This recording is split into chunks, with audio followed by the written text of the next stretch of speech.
Hello সবাইকে, আসসালামু আলাইকুম। আপনাদের সবাইকে স্বাগতম জানাচ্ছি আজকের ভিডিওতে।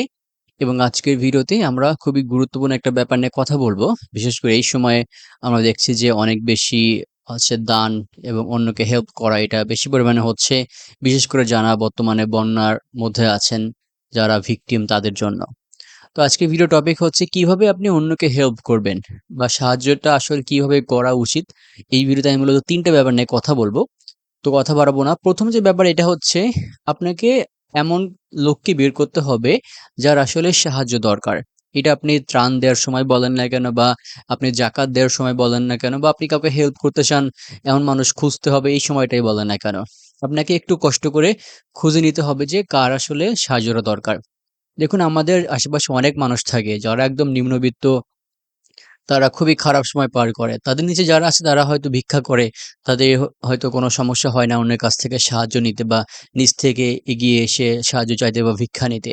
কিছু নিম্নবিত্ত এবং কিছু মধ্যবিত্ত মানুষজন আছে যাদেরকে একটু হেল্প করলে তারা হয়তো ভালো কিছু করতে পারে। ধরুন যে তাদের ফ্যামিলিতে একজন স্টুডেন্ট আছে যে হয়তো পড়াশোনা করতে পারছে না, টাকা পয়সার অভাবে ফর্ম ফিল আপ করতে পারছে না, এক্সাম দিতে পারছে না। তো তাকে যদি আপনি হেল্প করেন তাহলে আপনার সাহায্যটা অনেকটা বেশি ইফেক্টিভ হবে।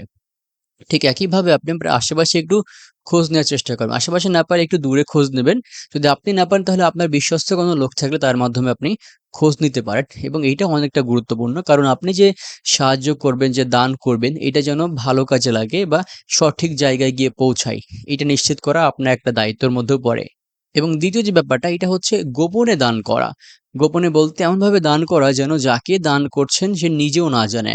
হয়তো বর্তমান সময়ে এটা অনেকটা টাফ। কিন্তু আপনি এমনভাবে দান করতে পারেন যেন সে বুঝতে পারে যে একজন মানুষ দান করেছে বা একজন ধনী মানুষ দান করেছে বা একজন ভালো মানুষ দান করেছে। এবং এইটা কিন্তু আমাদের হাদিসেও আছে যে হাদিসের কথাটা এরকম অর্থ আসে যে এমনভাবে দান করুন যেন আপনার ডান হাত দান করলে আপনার বাম হাতে যেন টের না পায়। তো এই সময়টা আসা, এই সময়টাতে এসে আমাদের এটা খুব কমই দেখা যায় স্পেশালি সোশ্যাল মিডিয়ার এই যুগে মানুষ ভিডিও করে একজনকে দান করলে হাজার, হাজার ভিডিও সেখান থেকে তৈরি হয়ে যায়, হাজার, হাজার ভিউয়ার্স সেখান থেকে তৈরি হয়ে যায়। তো এইটা থেকে বের হয়ে আসতে হবে।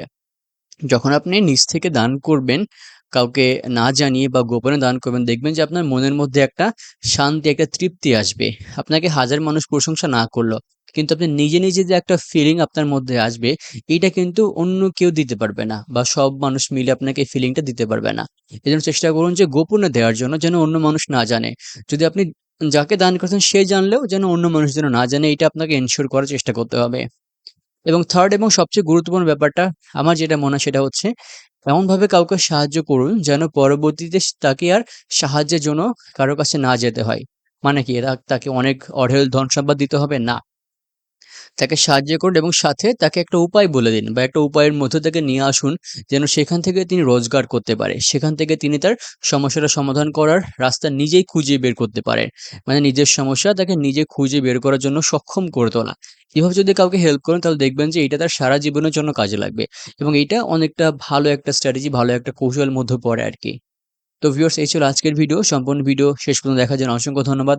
সবাই ভালো থাকবেন, সুস্থ থাকবেন। সবার জন্য অনেক, অনেক শুভকামনা। আসসালামু আলাইকুম।